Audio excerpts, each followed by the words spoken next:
그는 창조주였는데, 원래 그분은 뛰어난 분이었는데 십자가에 죽든 안 죽든 하나님께는 아무런 영향이 없었을 겁니다.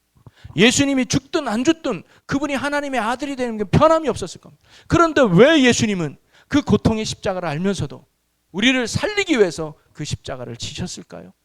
이유는 성경이 말하기를, 할렐루야, 오늘도 살아계시며 이 세상 만물을 주관하고 계신 하나님 아버지, 또 우리의 인생도 하나님 은혜 가운데 우리를 주관하시고 인도하실 하나님을 찬양합니다.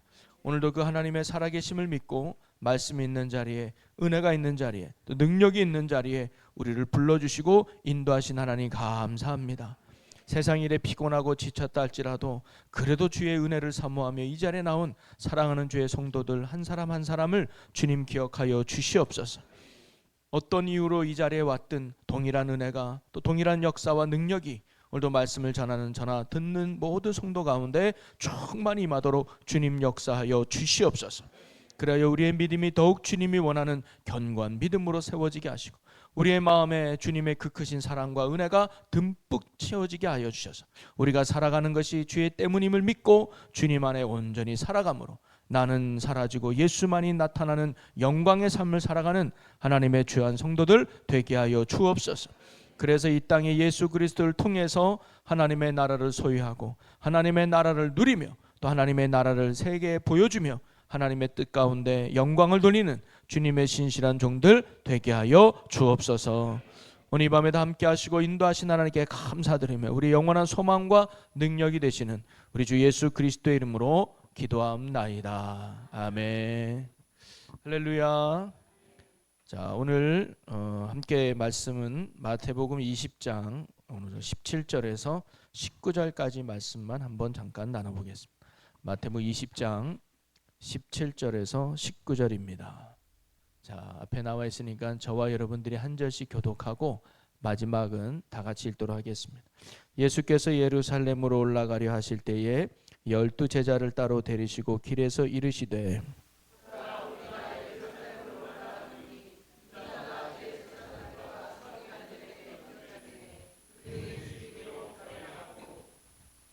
함께 읽겠습니다. 이방인들에게 넘겨주어 그를 조롱하며 책짓질하며 십자가에 못 박게 할 것이나 제3일에 살아나리라. 아멘. 할렐루야. 먼저 또 말씀이 있고 은혜가 있고 또 하나님의 생명이 있는 이 자리에 나오신 여러분 한 분 한 분에게 오늘도 살아계신 하나님의 큰 은혜와 평강이 오늘 이 밤에도 함께 하시기를 주님의 이름으로 간절히 축원합니다. 우리 옆에 분과 인사 나누겠습니다. 잘 나오셨습니다. 사랑하고 축복합니다. 할렐루야. 사랑하고 축복합니다.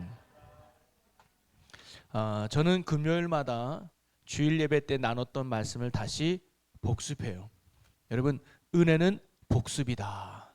그래서 우리가 말씀을 듣고 너도 중요하지만 들은 말씀이 마음에 새겨져야 되고 마음에 새긴 말씀이 삶으로 나타날 때 그 말씀이 능력이 되는 줄로 믿습니다.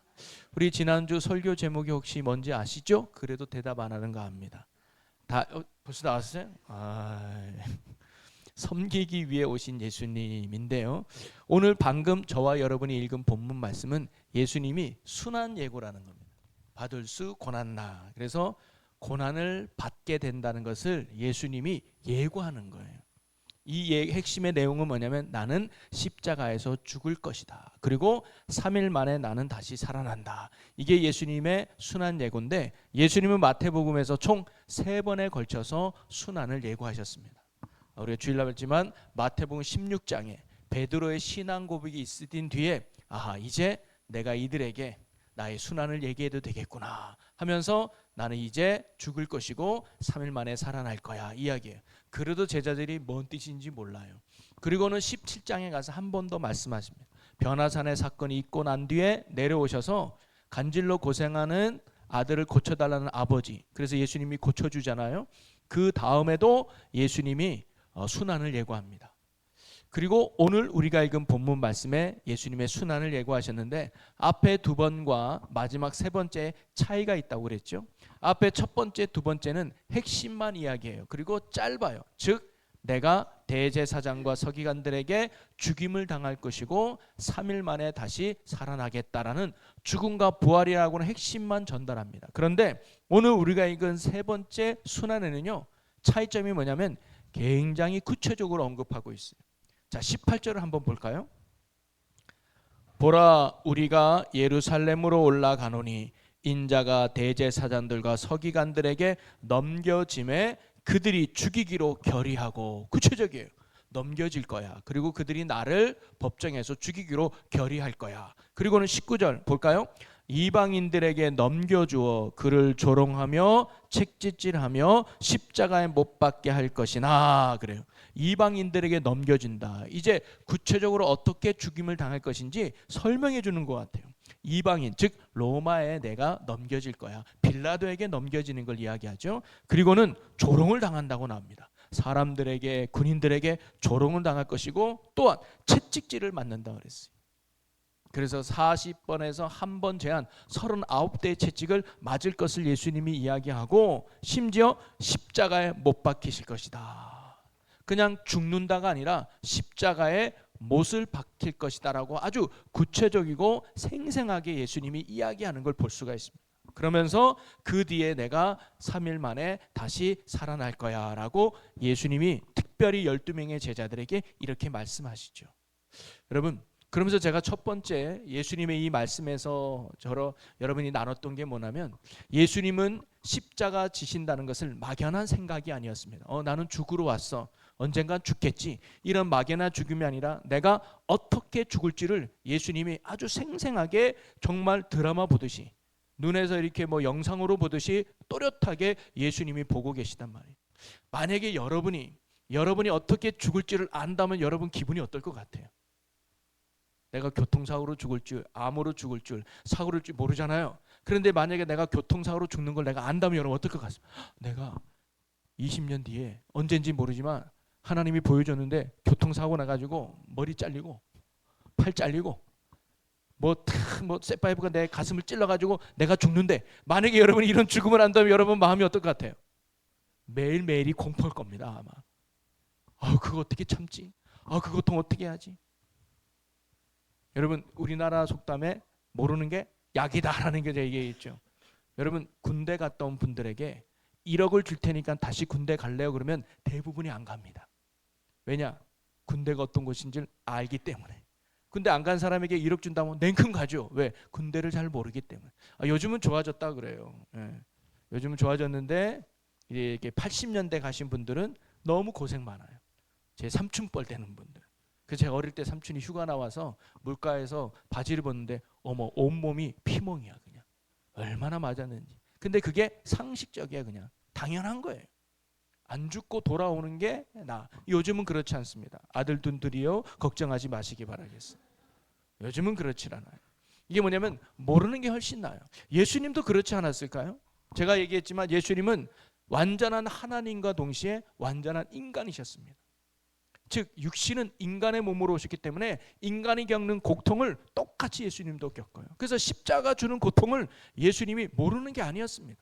오늘 말씀해 보니까 조롱도 당하고 채찍도 당하고 십자가에 못 박으라는 구체적으로 알아요. 그럼 그 고통이 아까 제가 말했던 그 교통사고 나는 그 장면처럼 정말 피부로 와닿는, 정말 전율이 느끼는, 소름 돋는 그런 죽음이었을 거예요. 여러분, 십자가 주는 고통이 어떤 고통인지 아십니까? 자, 십자가 고통은 크게 세 가지예요. 첫째는 육신의 고통입니다.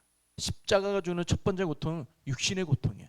가장 아프게, 가장 처절하게 죽이는 제도가 바로 십자가입니다. 그래서 채찍을 먼저 맞아요. 39대.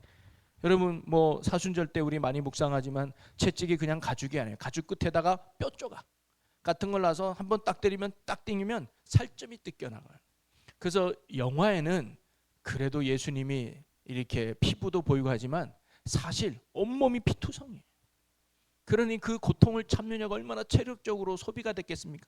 그래서 무거운 십자가를 지고 갈 때 예수님이 수없이 넘어지신 거예요. 왜? 그만큼 들 체력이 되지 않았거든요. 채찍의 고통을 받으셔야 돼요. 그 다음에 머리에는 가시면류관. 말이 면류관이지. 그냥 쑥쑥 쑤셔 넣는 거예요. 여러분, 이제 여러분이 성지순례를 갈 기회가 있으면 한번 가보면 우리나라 가시는 이제 손톱만 하잖아요. 거기 가시 보니까 손가락만 하더만. 제가 깜짝 놀랐습니다. 그러니까 그거를 예수님 조금 아플 거예요. 참아보세요. 얘들아, 가시면류관 가져와봐. 아프지 않게 살짝 올려? 이랬을까요?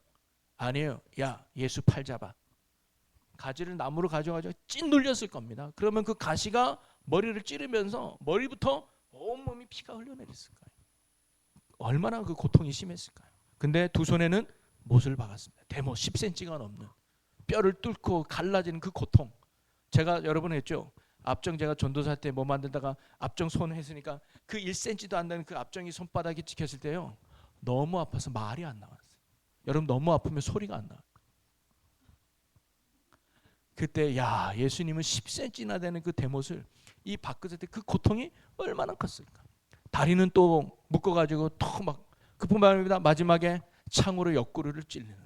그래서 뜨거운 햇빛에서 몸에 못자국을 내서 피를 뽑아서 물을 뽑아서 그 뜨거운 곳에 고통스럽게 말라 죽이는 제도가 십자가 제도입니다. 가장 처절하고 지금까지 가장 무도한 사형 제도가 십자가예요. 고통스러워. 그래서 아무나 십자가 안 집니다. 아주 큰 반역을 지은 사람만 그 십자가 저형을 하는데 예수님이 거기 죽으신 거예요. 이 육신이 갖는 고통은 이루 말할 수 없습니다. 그뿐만 아닙니다. 두 번째는 뭐냐면 정신적 고통이 있습니다. 여러분 예수님은요 육신만 아팠던 게 아니라 마음도 무지 아팠습니다. 첫째 어떤 마음일까요? 사람들의 어떤 그 모욕감이죠. 조롱과 채찍을 하면서 그 모욕감입니다. 그리고 배신감입니다. 뭐라니까 그 12명의 제자들이 그 전만 해도 예수님 위해서 내가 죽겠습니다. 다른 사람은 몰라도 나는 버리지 않겠습니다 하고 큰 소리 쳤던 그 제자들이 내가 잡히자마자 다 도망가 버리는. 며칠 전만 해도 호산나 다윗의 자손이여라고 찬송을 불렀던 그 많은 무리들이 갑자기 손가락을 주고 십자가에 못 박으라는 이 배신감과 이 마음은요 이를 말할 수 없을 겁니다. 그리고 외로움일 겁니다. 예수님 편이 누구도 예수님 편에서 변호해 주질 않았어요. 우는 사람은 있었지만 예수님은 잘못 없습니다. 예수님은 십자가 죽을 뿐이 아닙니다라고 누구도 변호하지 않는 외로움. 그게 예수님이 십자가에서 겪는 두 번째 고통 아니었을까요? 여러분 사실 육신보다 힘든 게 정신적 고통 아니겠습니까? 육신 아픈 건 견딜 수 있는데 마음의 외로움, 마음의 배신감 이거는 참 이루 말할 수가 없겠죠. 근데 예수님께는 또 더 큰 고통이 있었습니다. 세 번째는 뭐냐면 영혼의 고통이었습니다. 뭐냐면 하나님과의 단절이었습니다. 예수님은 하나님의 아들로서 하나님을 떠나본 적이 없었습니다. 육신으로 이 땅에 왔지만 성령을 통해서 늘 하나님과 소통하고 하나님과 하나 된 분이 예수님이었습니다. 그런데 십자가 위에서 유일하게 예수님이 하나님과 단절을 가져와요. 한 번도 떨어보져졌던 예수님이 하나님과 떨어집니다. 그러면서 고백하죠. 엘리 엘리 라바 사박다니 어찌하여 나의 하나님 나를 버리셨나이까. 그때 처음으로 자신을 죽음으로 내몬 하나님을 알게 된 거예요.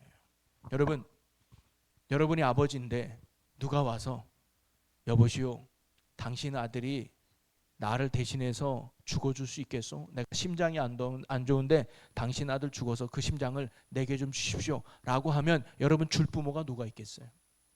또는 만약에 부모는 그렇다 칩시다. 아들에게 야 네가 저 옆집 사람을 위해서 대신 죽어줘야 되겠다 라고 할 때 아버지 내가 그렇게 하겠습니다 라고 말할 아들도 없어요.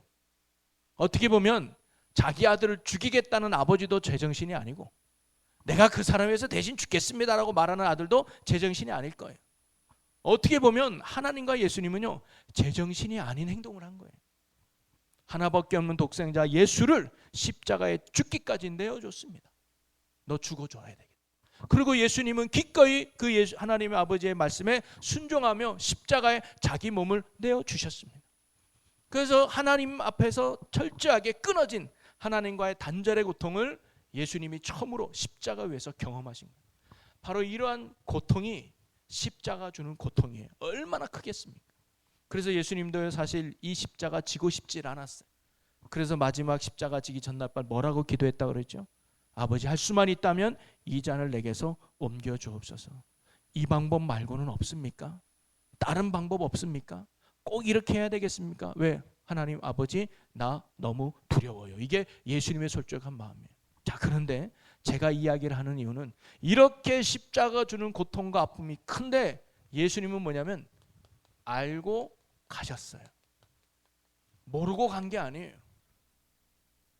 알고 그 십자가 주는 고통이 얼마나 큰지, 그 십자가 주는 죽음이 얼마나 두려운지를 알면서도 예수님이 가셨다는 거예요. 이게 놀라운 겁니다. 자, 그러면 여러분, 예수님은 이 십자가 주는 고통을 알면서도 왜 가셨을까요? 모르면 모른다고 했다고 치면, 이 고통을 알면서도 왜 예수님은 그 무겁고 고통스러운 십자가의 길을 걸어가셨을까요? 그게 우리가 두 번째로 살펴볼 건데, 그건 뭐냐면 예수님이 우리를 섬기기 위해서 오시기 때문에, 우리를 섬기기 위해서 예수님이 그 죽음의 고통의 십자가를 알면서도 걸어가신 거예요. 자, 28절입니다. 우리 10장 28절을 같이 읽어. 20장 28절 읽겠습니다. 인자가 온 것은 섬김을 받으려 함이 아니라 도리어 섬기려 하고 자기 목숨을 많은 사람의 대속물로 주려 함이니라. 네, 예수님이 이렇게 십자가 주는 고통과 죽음을 알면서도 기꺼이 그 길을 걸어가신 이유는 저와 여러분을 섬기기 위해서예요. 뭐로? 대속물로 주려 합니다. 여러분, 대속물이라는 건 대신 속죄해주는 제물이 되신다는 거예요. 우리가 대신 죽어야 되는데 예수님이 저와 여러분을 대신해서 죽으러 오셨다는 거예요. 그게 대속물이거든요. 여러분, 누군가는 물어볼 수 있습니다. 아니, 우리가 이렇게 멀쩡히 살아있는데, 우리가 죽지도 않았는데 왜 우리를 대신해서 죽으러 오셨느냐? 우리가 이렇게 살아있는데. 여러분, 죽음이라는 의미를 우리가 잘 한번 생각해 봐야 돼요. 자, 그거를 우리가 창세기 3장에서 살펴볼 수 있는데요. 자, 창세기 3장에 보면 우리 창세기 1장에서 하나님이 천지를 만드시고, 2장에 남자와 여자를 만드시고, 그리고 하나님이 사람에게 제일 먼저 하신 명령이 있죠. 무슨 명령이에요? 선악을 알게 하는 나무는 먹지 말아라. 그 열매를 먹으면 네가 정령 죽으리라 라는 하나님의 말씀을 줘요. 제가 초하루 때도 이런 말씀을 나눴지만, 하나님이 선악과를 먹지 말라고 하는 말씀을 주신 이유는 그것이 우리의 생명의 울타리가 되기 때문입니다. 여러분, 이 땅에 사는 어떤 피조물이든 자기가 살아갈 범주가 있습니다. 물고기는 어디서 살아야 돼요? 물속에서 살아야 돼요. 식물은 어디에 뿌리를 둬야 돼요? 땅에 뿌리를 둬요. 그러면 사람은 어디 안에서 살아가야 될까요? 하나님 안에서 살아가야 돼요. 하나님 안에서 살아간다는 그 증거가 선악을 알게 하는 나무를 먹지 말라는 하나님의 말씀인 거예요. 그래서 인간은 그 말씀을 지키며 살아갈 때 하나님이 나와 함께 해주셔서 하나님의 생명이 내 생명이 되고 하나님의 능력이 내 능력이 되면서 축복의 삶을 살아갈 수 있는 거예요. 근데 어기면 하나님의 은혜와 사랑과 생명에서 멀어지게 되는 거죠. 그래서 선악은 인간으로 하여금 죄짓게 하기 위해서 만든 것이 아니라 오히려 인간을 행복하게 하려고, 인간을 복되게 하려고, 인간을 참된 생명의 삶을 누리게 하려는 하나님의 은혜와 생명의 울타리인 줄로 믿으시기를 바랍니다. 오늘날 이 생명의 울타리가 어딜까요? 그게 복음이요, 예수 그리스도 안에. 예수 그리스도 안에 있을 때 우리는 하나님이 주시는 은혜 안에서, 생명 되신 주님 안에서 평강과 희락과 기쁨을 누리며 살아가게 된다는 거죠. 그래서 하나님 안에 살아가는 인간은요, 부족함이 없었습니다. 그런데 마귀가 아담과 하와를 유혹하죠. 그래서 너도 저 선악을 알게 하는 나무의 열매를 먹어라. 그러면 너도 하나님처럼 될 수 있어 라고 우리의 마음을 부추기는 거예요. 그래서 결국 아담과 하와가 그 선악을 알게 하는 나무를 따먹지 않습니까? 자, 먹고 난 후에 성경이 이렇게 기록해요. 3장 7절 읽어보겠습니다. 3장 7절 읽어봅니다. 시작. 이에 그들의 눈이 밝아져 자기들이 벗은 줄을 알고 무화과나무 잎을 엮어 치마로 삼았더라. 네, 선악을 딱 먹고 나니까 여러분, 하나님이 선악을 알게 하는 나무의 열매를 먹으면 정령 죽는다라고 말했는데 아담과 하와가 죽었어요, 안 죽었어요? 우리가 보기에는 안 죽은 것 같아요. 왜? 아주 육신이 멀쩡하게 살아있는 거 아니에요? 그런데 뭐가 달라졌느냐? 그들의 눈이 밝아졌다라는 표현이 나와요. 그들의 눈이 밝아졌다. 이 말은 뭐냐면 그들의 시선이 달라졌다는 거예요. 그들의 시선이 바뀌었다는 거예요. 즉, 범죄하기 전에는 그들의 시선이 누구를 향했느냐? 하나님을 향해 있었어요. 말씀을 따라 살았습니다. 그래서 하나님은 창조주, 나는 피조물. 하나님의 말씀에 순종은 나는 생명. 그래서 그 말씀대로 살아갔기 때문에 인간이 이 땅에서 하나님 안에 평강과 의를 누렸는데 이제 그 시선이 바뀐 거예요. 누구를 바라보는 거예요? 나를 바라본 거예요. 하나님의 기쁨이요, 하나님의 행복이요, 하나님의 영광이 아니라 나의 기쁨, 나의 만족, 나의 유익으로 시선이 바뀌어버린 거예요. 이것을 우리는 시선의 타락이라고 저는 말합니다. 그게 죄예요. 그랬더니 어떤 결과가 나느냐? 벌거 벗은 줄을 알고 부끄러워했다고 나와요. 여러분, 아담과 하와가 죄를 지었기 때문에 벌거벗은 게 아니에요. 이미 그들은 벌거벗고 살아 있었어요. 그런데 그전에는 벌거벗은 것이 전혀 문제가 되지 않았다니까요. 전혀 부끄러움이 되지 않고 전혀 두려움의 대상이 되지 않았어요. 왜? 그들에게는 하나님이 계셨기 때문입니다. 그 부끄러움을 뛰어넘는 하나님의 평강, 하나님의 기쁨, 하나님의 생명이 그들에게 있었기 때문에 벌거벗은 게 아무 문제가 되지 않았어요. 나의 연약함이 아무 문제가 되지 않아요. 오늘도 그렇습니다. 하나님을 만난 사람, 하나님의 은혜 안에 사는 사람, 하나님의 생명을 누리는 사람은 얼굴 못생긴 거 아무 문제 되지 않습니다. 머리 나쁜 거 아무 문제 되지 않습니다. 돈 없는 거 아무 문제 되지 않습니다. 직장이 별 볼 일 없는 거 아무 문제 되지 않습니다. 왜? 하나님이 주시는 은혜와 평강이 내 안에 넘치기 때문에. 그 모든 환경을 뛰어넘는 만족과 기쁨이 하나님을 만난 사람에게 있기 때문입니다. 그런데 하나님을 잃어버리는 순간 내 시선이 어디를 향하는 거예요? 나를 향하는 거예요. 그때부터 못생긴 게 두려움의 조건입니다. 돈 없는 게 근심의 이유가 돼요. 가정 형편이 안 좋은 게 불안해지는 겁니다. 아, 내가 이렇게 불행한 이유가 조건이 안 돼서, 환경이 안 됐구나. 그게 죄로 인하여 타락한 인간들이 겪는 아픔이고 고통이라 이 말이죠. 그래서 그들이 벌거벗은 것이 부끄러워진 이유는 그들의 시선이 바뀌었기 때문입니다. 하나님을 향할 시선이 자신을 향했기 때문입니다. 그래서 성경이 말하는 죽음은 단순한 육신의 죽음을 말하는 게 아니라 우리의 영혼의 죽음을 말합니다. 이건 뭐예요? 하나님과의 단절입니다. 생명 되신 하나님과의 끊어짐이 우리의 영혼이 죽이는 거예요. 생명 되신 하나님 안에 있을 때 우리는 벌거벗어도 아무 문제 없이 감사와 기쁨, 즉 성경이 말하는 항상 기뻐할 수 있고, 범사에 기도하는 삶을 살고, 범사에 항상 기뻐하고 쉬지 말고 기도하고 범사에 감사하며 살 수 있는 거예요. 하나님 은혜할 수 있을 때. 그리고 의와 평강과 희락을 누릴 수 있는 겁니다. 왜? 그분이 그런 분이니까요. 근데 하나님과의 관계가 딱 끊어지니까 내 안에 평강이 떠나버립니다. 내 안에 기쁨을 잃어버렸어요. 그래서 늘 조건만 따지는 거예요. 내가 불행한 이유가 뭘까? 남편 잘못 만나서, 아내 잘못 만나서, 부모님 잘못 만나서, 애들이 잘못 만나서, 대통령 잘못, 내가 지역을 잘못하고 났어. 이런 식으로 자꾸 조건 환경을 따지는 연약함. 그래서 이들이 벌거벗은 줄 알고 부끄러워하며 뭘 만들었다고 해? 치마를 만들었다 그래요. 이 치마는 나의 노력입니다. 나의 수고입니다. 나의 힘입니다. 이걸로 내 이 불행함을 감출 줄 아는 게 인간의 연약함과 어리석음이에요. 내가 열심히 치마를 만들면 이 부끄러움을 이길 수 있겠지. 내가 열심히 돈을 벌면 내가 그래도 이 땅에서 행복하게 살 수 있겠지. 내가 그래도 출세하고 성공하면 내가 그래도 이 땅에서 참 평강을 누리며 행복한 삶을 살 수 있겠지. 착각 속에 살아가는 게 하나님을 떠난 우리들의 모습이라는 거예요. 죄가 우리 안에 들어오자 우리가 타락해서 하나님과의 관계가 끊어져서 우리 안에 평강을 잃어버리게 된 거죠. 그래서 영혼의 죽음은요, 관계의 파괴를 가져옵니다. 세 가지 관계가 파괴돼요. 첫 번째는 뭐냐면 하나님의 관계가 파괴되는 거예요. 그래서 이제는 우리는 하나님의 뜻을 알지도 못하고 하나님 앞에 불순종하는 죄된 삶을 살아가는 거예요. 두 번째는 뭐냐면 나와의 관계가 파괴되는 거예요. 그래서 늘 나의 연약함만 보이는 거예요. 그게 두려움으로 다가오는 거예요. 불안으로 다가오는 거예요. 염려, 근심으로 다가오는 거예요. 골리앗이 우리에게는 두려움의 대상이 되는 거예요. 여리고 성이 불안한 대상이 되는 거예요. 홍해가 걱정거리가 되는 거예요. 나의 연약함을 보면서 나를 신뢰하지 못하는 연약함에 빠지게 됩니다. 그 다음에 세 번째가 뭐냐면 이웃 간의 관계가 파괴되는 거예요. 여러분 보십시오. 아담이 하와를 처음에 봤을 때는요, 내 살 중에 살이요 뼈 중에 뼈니라면서 너무 사랑스러운 고백을 해요. 근데 선악과를 딱 먹고 하나님의 관계가 딱 파괴되니까 하나님이 딱 와서 너 왜 먹었니? 라고 물어봤을 때 아담이 뭐라고 말해요? 하나님이 나를 위해 만든 저 여자가 나를 꼬셔가지고 내가 이렇게 됐습니다. 뭐예요? 핑계를 잡는 거예요. 거기에는 사랑을 잃어버렸습니다. 원망과 불평이 상대방에게 가는 거예요. 사랑을 잃어버린 관계. 그래서 오늘날 죄인들의 특징이 이거예요.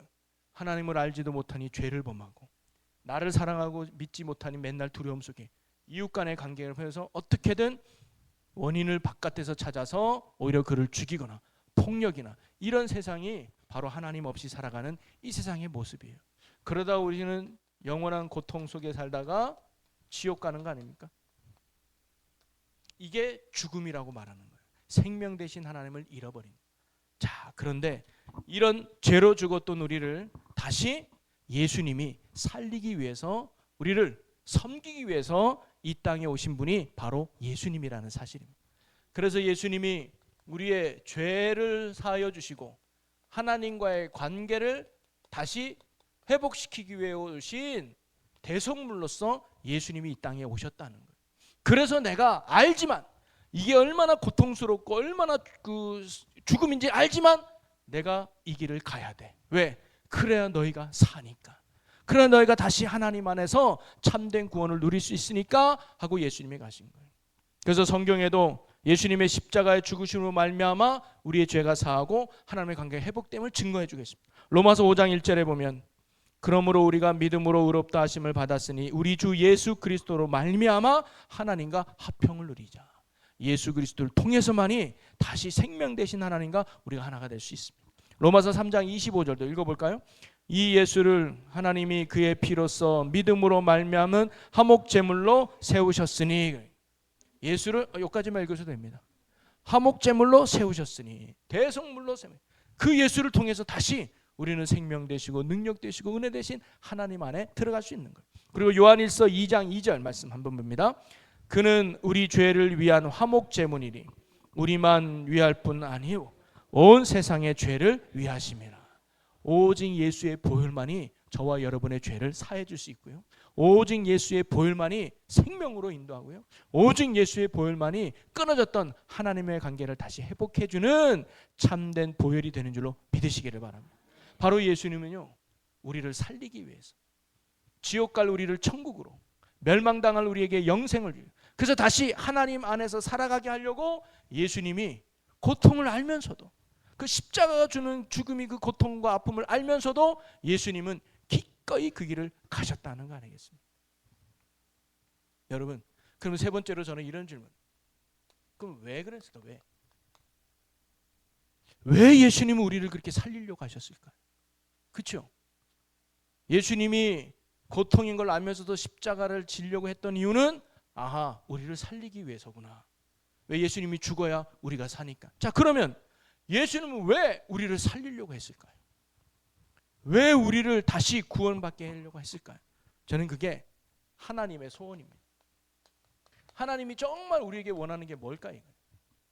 여러분, 저와 여러분을 구원해 주신다고, 예수님이 십자가에 죽어 준다고, 그리고 3일 만에 다시 부활하신다고 하나님이 둔하님 됩니까?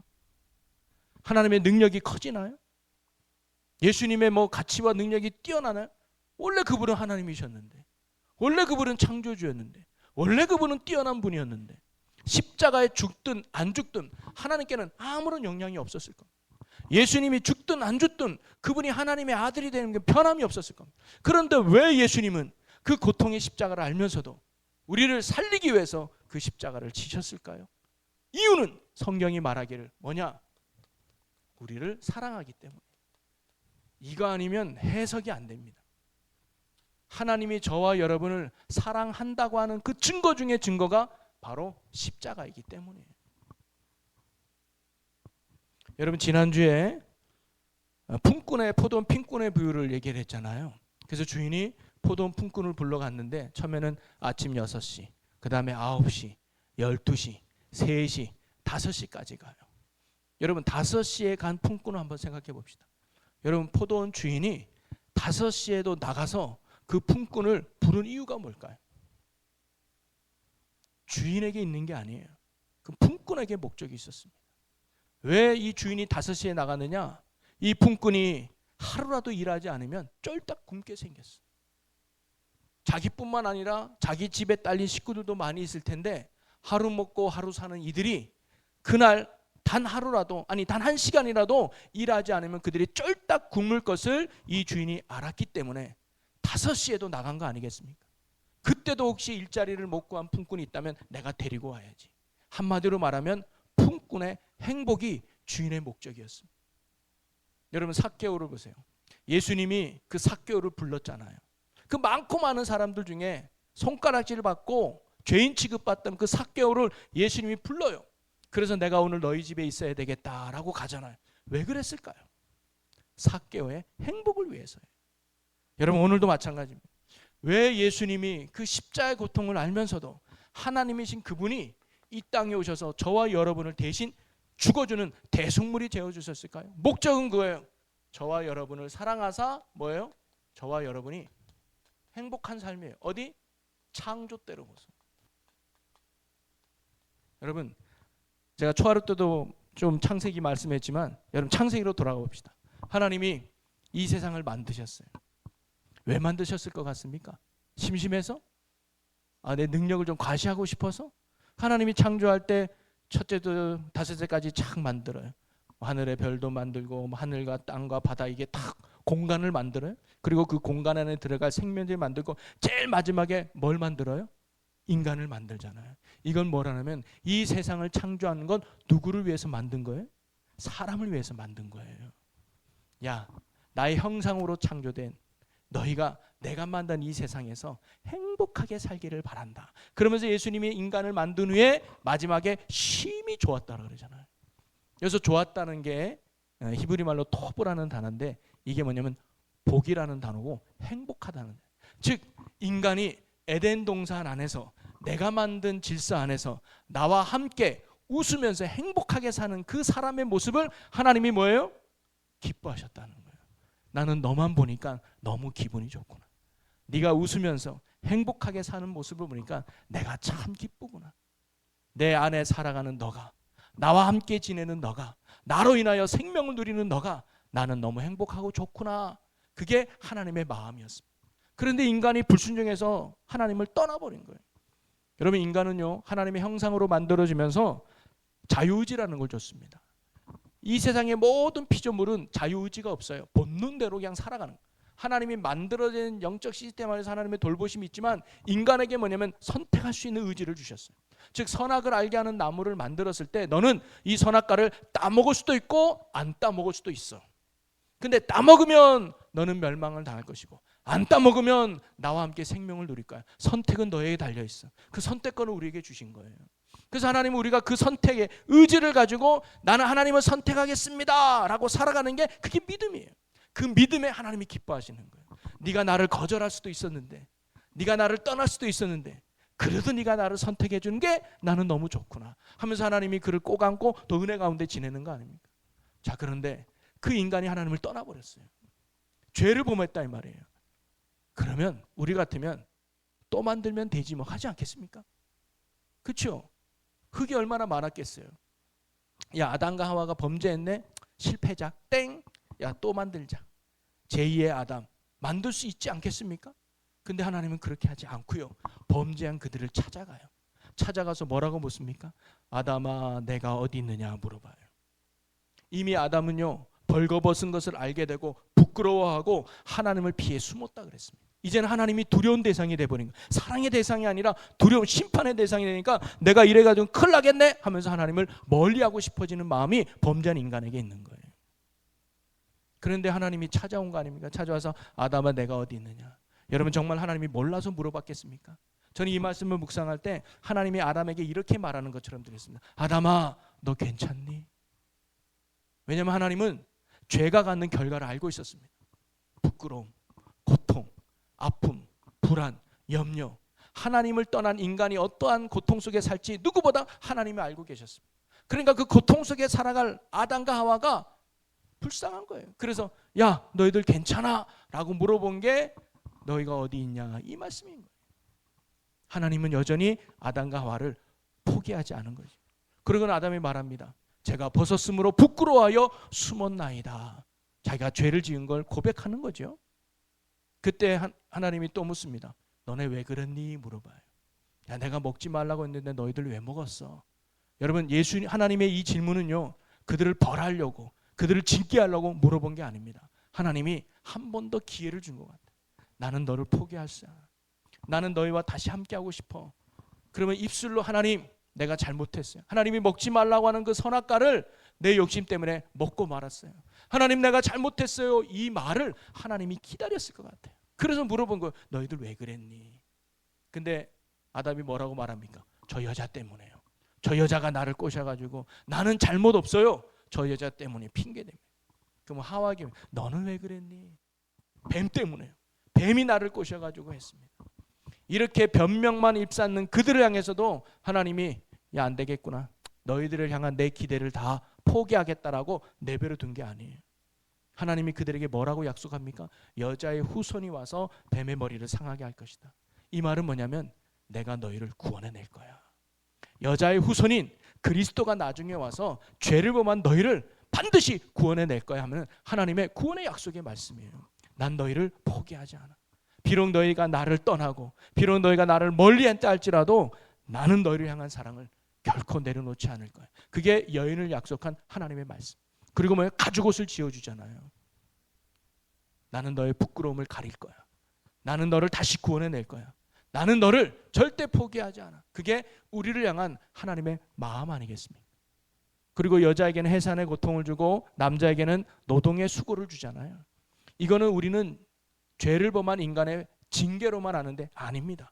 그게 오히려 축복이에요. 왜냐하면 여러분 죄인의 특징이 뭐냐면 욕심입니다. 그렇죠? 핑계대고 어떻게든 내가 저 사람보다 더 나아야 된다는 욕심이 인태하는 죄를 낳기 때문에 죄인은 다 욕심이에요. 인간만큼 욕심의 존재가 어디 있습니까? 그래서 전쟁이라고 폭력을 일삼는 거 아닙니까? 그런데 그런 욕심 덩어리가 해산의 고통이 없다면 마음만 먹으면 아주 편하게 애를 낳는다면 어떻게 될까요? 생명 경시 현상이 금방 나지 않을까? 애를 낳았어. 5살쯤 되니까 얘가 말을 안 들어. 그리고 맨날 찡찡대. 아우 귀찮아. 야, 없애버려. 왜? 또 나면 되니까. 왜? 순풍순풍 날 수 있거든요.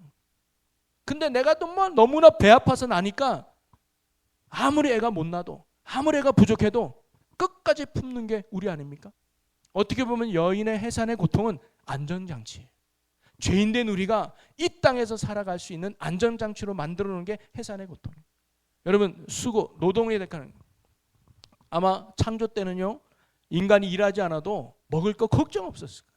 마음만 먹으면 먹고 사는데 아무 문제 없었을 거예요. 왜? 욕심이 없으니까. 그러니까 내가 배불러 서로 나눠주고 했을 거예요. 근데 욕심이 들어가니까 만약에 그렇게 되면요 막 가져가려고 그럴 거예요. 막 가져가려고. 여러분 제가 그랬잖아요. 사자는요 배부르면 옆에 사슴이 지나도 안 쳐다봐요. 왜? 내가 배부르니까. 인간은 뭐예요? 내가 배부르면 잡아놨다가 제1 냉장고에 넣어놔야 돼요. 또 지나면 또 잡아다가 제2의 냉장고에 넣어놔야 돼요. 내 냉장고가 넘치는 한이 있더라도 그렇게 욕심 부리는 게 인간이잖아요. 만약에 우리가 수고하지 않아도 열매를 맺으면요 더 가지려고 암창했을 겁니다. 근데 뭐예요? 수고한 만큼 가져가니까 내가 노력 안 하고는 안 되는 거예요. 그게 뭐예요? 안정장치입니다. 우리가 구원받기 위해서 이 땅에 하나님의 나라가 이루어지기 위해서 그나마 죄인된 인간들이 안전하게 살아갈 수 있도록 하나님이 만든 배려가 바로 그거라 이 말이죠. 이것은 지금도 우리를 하나님이 뭐예요? 사랑하고 있다는 증거 아닙니까? 여러분 성경은요 하나님의 사랑 스토리예요. 저는 요즘 그런 말씀을 많이 이렇게 깨닫게 됩니다. 성경 이야기는요 하나님의 사랑이 스토리. 창세기에 나오는 아담부터 요한계시에 나오는 7교회까지 온통 하나님은 뭐예요? 나는 너를 사랑해. 나는 너밖에 없어. 나는 너와 영원토록 함께하고 싶어. 그 메시지가 성경에 쭉 나와요. 여러분 아까 제가 했던 아담과 하와 범죄도 하나님 포기하지 않았습니다. 너 괜찮니? 너 왜 그랬니? 그래도 난 널 구원할 거야. 나는 널 온전히 구원할 거야. 약속하신 하나님. 여러분 아브라함 보십시오. 애가 없어요. 75세까지. 우상을 만드는 사람이에요. 그 당시 우상 만든 사람 별로 안 좋아했습니다. 애가 없어요. 멸시받고 천대받던 게 아브라함이에요. 근데 하나님은 많고 많은 사람 중에 아브라함을 불렀어요. 그게 우리예요. 그래서 아브라함이요 중간에 그 가나안 땅에 왔지만 흉년이 드니까 애굽 땅에 금방 하나님을 배반해 버려요. 그래도 하나님은 아브라함을 챙기잖아요. 그래도 하나님은 아브라함을 채워요. 그러면서 야곱 때 참 제가 은혜를 받습니다. 여러분 이삭의 아들이 야곱과 에서잖아요. 에서가 형이잖아요. 여러분 우리가 신앙을 떠나서 하나님을 떠나서 우리가 인간이라는 객관적을 봤을 때 에서가 나요? 야곱이 나요? 에서가 나요. 효도할 줄 아는 게 에서라니까. 열심히 노력하는 게 에서예요. 오늘날 보면 상남자고 정말 부모님을 열심히 섬기고 왜냐하면 이삭을 위해서 음식도 갖다 줘요. 야곱이 한 게 뭐 있어요? 근데 그렇게 열심히 일하고 온 그 에서가 배고프니까 팥죽 한 것도 주지 않고 그걸 또 장깨를 부려가지고 형 장자권을 나한테 주면 팥꽃 줄게. 오늘날로 보면 네 가지가 없는 게 야곱 아닙니까? 그 팥꽃 한 개 그냥 주지. 형 얼마나 수고했는데 그것도 자기 이권 챙기려고 아주 얍삽하게 야곱 아니에요? 심지어 축복권, 이제 이삭이 축복하잖아요. 여러분 축복은요 오늘날로 보면 유산이 유산. 근데 그 유산을 야곱 빼앗은 거 아닙니까? 흉내 거짓해가지고 이건 있을 수 없는 거죠. 어떻게 보면 가장 파렴치하고 아주 야비하고 약삭 빠르고 못된 게 야곱 아니에요? 근데 왜 하나님은 자꾸 야곱 편만 들까요? 그렇죠? 야곱만 함께한데 형이 도망가도 내가 너와 함께 할 거야. 배신을 당해도 내가 너와 함께 할 거야. 아니 도와주려면 에서를 도와줘야지. 야습한 야곱은. 근데 왜 하나님은 그렇게 야곱을 붙들까요? 야곱이 저와 여러분이기 때문에. 에서가 아니라 야곱이 저와 여러분이라니까요. 근데 예수님이 하나님이 말하는 거예요. 그래도 난 널 포기 안 할 거야. 그래도 난 너밖에 없어. 그게 하나님의 마음이라는 거예요. 네가 나를 떠나도, 네가 나를 멀리해도, 네가 이 세상에 도덕적으로 윤리적으로 무너져도 나는 너를 포기하지 않아. 나는 너와 함께 할 거야. 왜? 나는 반드시 너를 구원해서 네가 내 안에서 행복하고 기쁜 삶을 살기를 나는 원해. 그게 하나님의 마음이기 때문입니다. 저는요, 저와 여러분이 성경을 통해서 이런 하나님을 만나고 하나님을 깨닫는 은혜가 우리 모두에게 있기를 주의 이름으로 간절히 축복합니다. 사실 신앙의 핵심은요, 내가 뭘 하는 데 있는 게 아닙니다. 너 신앙생활할 때 성경 몇 독 했어? 너 신앙생활할 때 전도 몇 명 했어? 너 신앙생활할 때 착한 일 몇 번 했어? 물론 중요하죠. 그러나 진짜 놓치지 말아야 될 것은 우리가 주님의 그 사랑 안에 있느냐. 하나님은 우리에게 그걸 원하는 거예요. 내가 너를 얼마나 사랑하는지 아니. 하나님의 소원은 우리의 행복이에요. 하나님의 은혜 안에서, 그분의 사랑 안에서 하나님으로 만족하고 하나님으로 기뻐하고 하나님으로 즐거워하는 삶을 하나님이 원하신다는 거예요. 저는 우리가 그걸 깨닫고 그 사랑 안에 누리는 믿음의 삶을 사는 저와 여러분이 되었으면 너무너무 좋겠습니다. 저도 설교를 하거나 성경 공부할 때 이런 하나님의 사랑을 함께 나눴으면 좋겠어요. 그래서 여러분도 십자가의 사건이 내 사건이 되고 십자가의 은혜가 내 은혜가 돼서 정말 그분의 생각할 때마다 감격과 감동이 있는 정말 그 사랑 안에 머문다면 정말 여러분 신앙생활 잘할 수 있습니다. 여러분 이런 은혜와 사랑 안에 있어야 진짜 하나님이 원하는 삶을 살아낼 수 있는 거 아니겠습니까? 부부가 결혼을 했습니다. 야, 남편에서 설거지 이렇게 해야 돼. 빨래는 이렇게 해야 돼. 이건 아무리 가르치는 것보다 야, 남편이 너를 얼마나 사랑하는 줄 아니? 아내가 너를 얼마나 사랑하는 줄 아니? 이게 더 중요할 것 같아. 아내가 나를 얼마나 사랑하는지 안다면, 남편이 나를 얼마나 사랑하는지 안다면, 부모님이 나를 얼마나 사랑하는지 안다면 그 남편을 위해서, 그 아내를 위해서, 그 부모님을 위해서 조금이라도 뭔가 더 하려는 헌신과 수고가 생기지 않겠습니까? 그런 사랑 없이, 그런 은혜 없이 빨리 하려고 하니까 힘든 거예요. 설거지 하려고 하니까 왜 나만 해 그러는 거예요. 교회도 마찬가지 아닙니까? 이 은혜가 없으니까, 이 하나님의 사랑이 없으니까 자꾸 투덜투덜대고 불만이 나오고 원망이 나오는 이유는 다른 데 있는 게 아니에요. 내가 그 사랑으로 섬기고 있지 않기 때문에, 은혜로 섬기고 있지 않기 때문에 우리 안에 불만이 나오는 거예요. 그 사랑이 우리 안에 있으면, 그 십자가의 은혜가 내 안에 넘치면 견딜 수 없게 되는 거죠. 이건 목사에게만 해당되는 게 아닙니다. 예수 그리스도로 구원받은 모든 사람들이 가져야 될 신앙의 내용 아니겠습니까? 여러분 마음에는 십자가의 은혜가 있습니까? 여러분 마음에는 예수님의 사랑이 와닿습니까? 그거부터 회복해야 돼요. 그거부터 간직해야 됩니다. 다른 거 중요하지 않아요. 그게 될 때 그것이 마중물이 되어서 하나님이 원하는 삶으로 살게 될 줄로 믿습니다. 그러면서 이 말씀을 주며 제가 찬양 한 곡이 생각을 했어요. 그 사랑이라는 찬양이에요. 찬양의 가사가 이래요. 아버지 사랑 내가 노래해, 아버지 은혜 내가 노래해, 그 사랑 변함없으신 거짓 없으신 성실하신 그 사랑. 여러분 오늘 다시 그 주님을 묵상하고 그 주님을 바라보면서 우리의 시선이 다시 사랑의 주님을 향했으면 좋겠습니다. 그분이 나를 얼마나 사랑하는지, 그리고 그분이 얼마나 나와 함께하고 싶은지 우리 그분의 사랑을 묵상하며 고백하면서 함께 찬양하고 또 기도하도록 꺼져가는 등불 끄지 않는 그 사람 그 사람 변함없으신 거짓 없으신 성실하신 그 사람